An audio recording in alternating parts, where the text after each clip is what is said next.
another episode of the Pilot Podcast. My name's Rim. And this is Davis. And we're on location today at Glory Days Sports Grill in Lakewood, off of Carson and what is that, Woodruff? Yeah, exactly. And we're here with the Mercifuls. Woohoo! Indeed. Why don't you guys just go around and introduce yourselves? I'm Tony. I'm Don.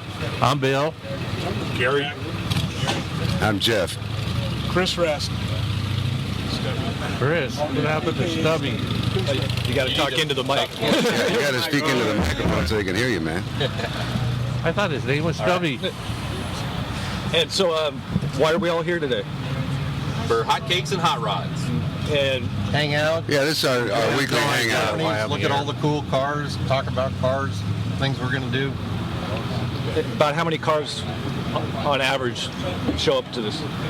Probably 15 to 20. Yeah, I'd say that's pretty much an average. Sometimes less. Depends on what time of year it is.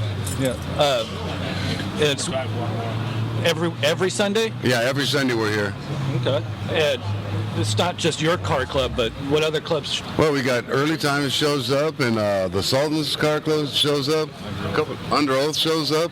Sometimes the Cadillac Kings. Yeah, Cadillac Kings. They've and a been lot known of to be guys that here. aren't in car clubs just come by and hang out. Yeah, hot rodders in general just like to That's what come it's for, and hang for out. everybody. You know? Well, tell us about the Mercifuls then. The history behind it. How did it start up? Go ahead, Don. Oh, okay. Well, it was started in 1968 by three guys that went to Millikan High School here in Long Beach, and probably went to about 73, 74, Jeff? Yeah, I think it broke up right around 73, 74. I got in the Mercifuls when I was in high school, probably in 71. I graduated in 73, so I was out of contact with the group for like 40 years, and then 2 years ago got back in contact. Yeah, it started up. A couple original members kind of started it back up, and a lot of new guys joined it and kept it going. So it's been going strong for about 3-4 years now, and we do a lot of things together and have a meeting once a month. And what are some of the types of things? I know you guys do a charity. Yeah, we do a toy drive in December with the Spark of Love, ABC Channel 7 and Long Beach Fire Department. That particular event, our first event, we filled up the whole parking lot. It was a real good turnout. Yeah. Yeah, and right now we're involved in, it's called the Castle Car Show. It's a concourse show out in Riverside, and it's a benefit for Teen Challenge, and so we're real involved in that. So that's the end of March 29th. Yeah, Benedict Castle in Riverside. Do you guys put on any shows? No. Not as of yet, but we're working on it. Yeah, we host this event, which is, it's something to invite people to. There's nothing we get out of it other than just a lot of good camaraderie. So, yeah. But we support a lot of car shows that are in the area and stuff. We make sure that we coordinate with other clubs and go on their rod runs for charity or their car shows for charity. So we're involved in the shows, but we haven't put any of our own on. One of the other involvements that we've gotten in with the other car clubs and shows is we've been making our own trophies, Jack Pettit and myself, Chris. And we select our own car and we give our own trophy. It just supports, show that the car culture is alive and well, and we're having fun. Yeah, Jack makes some really unique trophies and hands them out, and Stubby usually pinstripes them, and we always get a great response on them because they're so unique. They're not just a store-bought trophy. So what got you guys all involved with cars, though? What was your first car? Was it like when you were in high school, just something that got your eye? First car was a 62 Impala that I bought from my stepmother when I was 15 and a half years old. Very first car. Envious of guys with cars when I was in grade school. Yeah. Couldn't wait to get my license and get a car. I had my first 54 Chevy lowrider before I had my license, sitting in the garage. So, this is Southern California, and I live close to Bellflower Boulevard, and I was either hitchhiking south to the beach, and then I got my car and I was going north down Bellflower Boulevard. So. Bill, how about you? Both my brothers were like in the cars, lowriders for a long time, and I like Don just said, I couldn't wait to get my driver's license. And I've been in the cars for a long time, and my brother just got back in the cars. He just part of the club. He's not here today. Got a 41 Chevy he's trying to put back together again. That's about it. And Gary? Yeah, I've been in the cars probably ever since I can remember. I had a 60 Thunderbird lowrider when I was 15 and didn't have a permit or license. I've collected car magazines from about 5. I think I got my first one in 5 in 1966. So yeah, it's just snowballed from there. 55 Chevy, $150 from the guy around the block from me when I was 15. And try to find a 55 Chevy nowadays for $150. That was my first car. I slammed it and got my dad mad at me about it. But that's how we rolled back in the day in Long Beach. And you asked what got us into cars? I think that what got me into cars is hearing somebody rapping off the glass packs for the first time. I had to be part of that one, that's for sure. I kind of grew up around paint and chrome. I mentioned to our producer here that Long Beach had a car show back in the 60s, and a couple of my friends and myself were down at the Long Beach Marina watching Ed Roth push in these exotic cars, and we helped him push in the Druid Princess that one night, and we got to go to the show for free.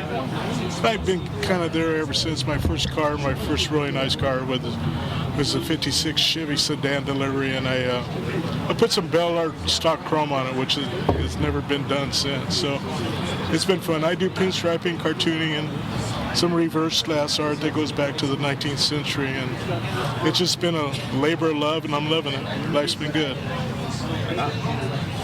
So would you guys call yourself self-taught? Just learn as you go?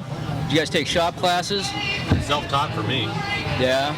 Yeah, pretty much self-taught and watching people do things, and you just have to take the initiative and try things and learn by experience, and you can do pretty much a lot of things if you have the initiative to do it. Right. Do you think that maybe the younger generations are losing that ambition to tear apart something that's like a hot rod or something, or a muscle car, to try to make it theirs? Yeah, I think, the younger generation, I don't think has the attachment to the older cars like we do. We grew up with them, and they didn't. But there are a lot of young guys that are still doing rat rods, lowriders, not the cars that cost a ton of money. Yeah, a lot of those rockabilly guys are into that stuff. Yeah. Older guy today in that 60 Buick. Yeah. So there are. We're going to teach them the right way to do stuff. Yeah. No tuners. Yeah, who knows? You might even wind up being a member. Yeah. How do you become a member? How do you become a member of the club? I mean, requirements. Bribe one of us. No. You get basically somebody has to hang out with us for a little while, and we got to, see if they're a good fit to our group, and we got to like them and their car, I guess. Yes, it's not so much, a lot of clubs have real strict requirements on the kind of cars they want and stuff. We're more interested in guys that fit the club and easygoing, accept personalities. Don't like to hang out with. Yeah, don't want a lot of politics in this club or, conflicts. We're kind of a drama-free for the most part. For the most part. For the most part. Yeah, all right. Sorry about all the noise going on in the background. But Thanks for coming by, Greg. So do you guys have like a crash at somebody else's weekend house, garage, and just work on somebody else's car and kind of do a group thing, or is it just sort of? Jack's garage is a favorite place to be. Yeah, we're at Jack Pettit's house. Jack's, Usually his house, he's got the well. he's got all the welding. Usually I have to kick him out of the garage about 2 o'clock so I can go take my nap during the day. So. All right, you guys are out of here. We were just talking about that. Yeah, but Jack's been a welder for, geez, I don't know how many decades, but so we go to him, we need some help with fabrication, and we like to help each other out when we can. Yeah, Jack's done quite a bit of welding on my rust and primer 55 Chev truck, and it definitely needed the attention. Got a long way to go yet, bro. Yeah, I know. Yeah, Stubby's done pinstriping. He did some faux painting on my engine cover on my Nomad, and we had Jeff's truck over at my house and put an engine trans in it. And he still owes me money for the patience class that I had to give him. That's true. I'm just waiting on a paycheck. Tell them what man. you do, Tony. Well, they know what I do. But these guys don't. They know, but We'd like to find out. With Blacktop Magazine, and go to a lot of events and featured cars, that sort of thing. But I like to help the club get some media attention out there. We've done some work with Dan Woods from Chop Cut Rebuild. He's now an honorary member, and different magazine publications, things like that. And now I'm working on their new website at Mercifuls.com. Hey, Gary Moore does a lot of photography. He's Yeah, at great stuff. all nice the car looking. shows, shooting hundreds, thousands of pictures. So we got kind of an in-house photographer for our club too. Well, basically, everybody brings something to the table, We've got a lot of talent here, and that's what's making it work. We all work together. Where do you see the club in the future? Like, say, 5 years from now? Are you guys looking to grow more, or do you just want to kind of keep it somewhat low key? I mean, obviously, like you said. To tell you the truth, we're not 64 Impala rolling by. Yeah, that's it. we're not looking to do a lot of volume. We'd rather have quality than quantity, Right on. And I think in 5 years we just hope to be keep on cruising, and going to car shows and doing what we do. I think. Definitely a lifestyle. Yeah, we don't have any grand, ventures of having the largest car show or anything like that that we're putting on. But we like supporting the community and getting out there and doing that. So I think that's where our focus is at. Tony, tell us about the calendars too. Oh, yeah, we got a couple calendars we put together this year. There you go. Mercifuls Car Club calendar. We got our cars on each of the different months. And then also the Girls in Jack's Trunk calendar, which is Oh boy. But as we go to car shows, the girls like to get in his trunk of his car. They love the joke in his trunk. Photos, and was able to put that together. You can find those. You'll find them real soon on our website too at mercifuls.com. That's Ford 427, 66 Fairlane. Yeah. Yeah, Fords. Burned in my brain. Hey, watch out. That's one clean. That's Greg from the Under Oath you're hearing in the background there. Yeah, that's a really, really nice car. Yeah, a really clean car. Yeah. He just stayed longer, but his back is hurt. Oh. Yeah, we have a lot of fun too, just teasing each other and kind of ragging on each other in the club. So we got to have a kind of a thick skin and be able to laugh a lot at each other in this club. But, there's other things too. I mean, just yesterday, I thought it was really nice that the guys about a friend of mine's grandfather passed away, and they asked if I could help get some classic cars to drive around while they're doing the burial ceremony at Rose Hills. So several of the guys, Jack and Don and Bill and Gordon, our president, all showed up. We rolled around and helped them out by showing some support. So little stuff like that is what I really like about our club. The girl's look on her face was just. Did you see that girl's look on her face? I guess it was the granddaughter. She's like just thanking everybody. It was like really cool. Yeah. That was nice.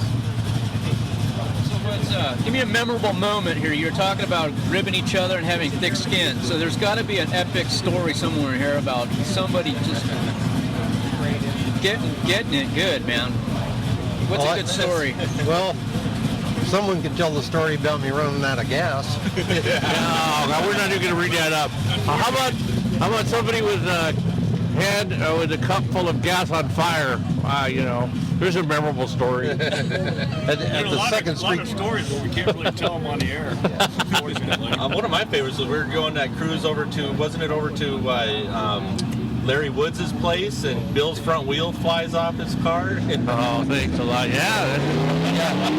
He didn't hear the end of that for a long damage time. later. Darn Asher Lug Supreme. nuts, I don't know. Yeah, lug nuts. Darn Asher Supremes.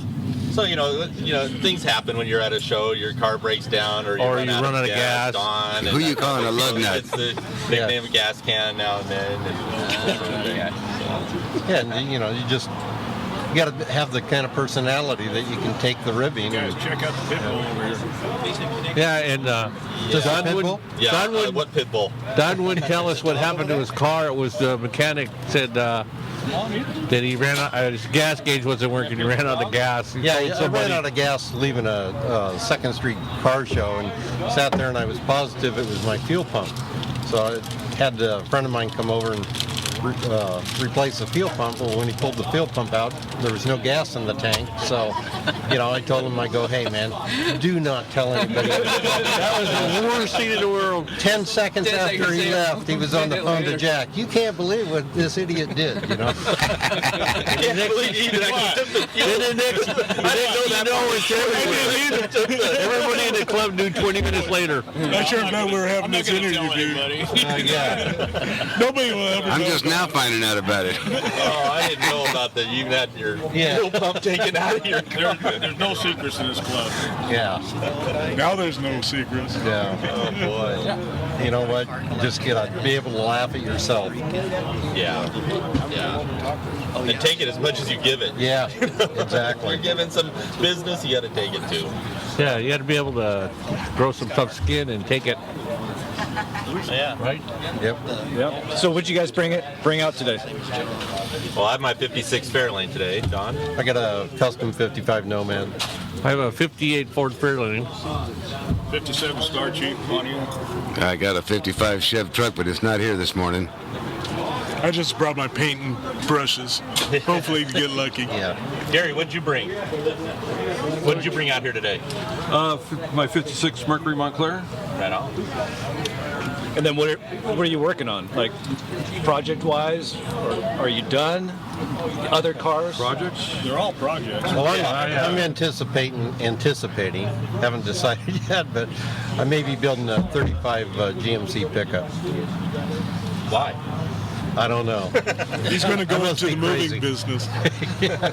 For the wife, come on, go ahead and admit it. Yeah. For the wine. All right. Now that it's on air, you know you have to build this thing. Yeah, I know. Gary's got a couple projects. Oh, more than a couple. I've got a 64 Riviera that I don't know where I'm going with it yet, but it'll probably be fairly custom when I get done with it. Yeah. And then, well, you have that truck too, but that's not a project. No. And then your Pontiac? Yeah, the Pontiac's on hold. Oh, okay. All right. Was it 58? 58. Yeah. Okay. Yeah, but all the cars are always a work in progress. Always.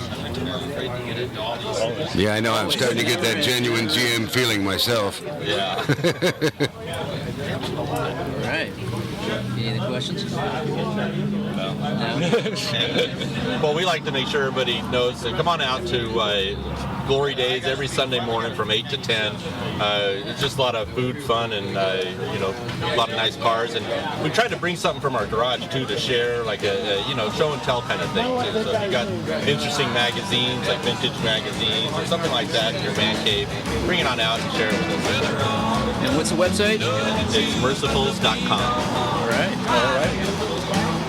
Thanks, guys. Thank you. No one to choose, but there'll be no more crying of you. No ride like a low ride.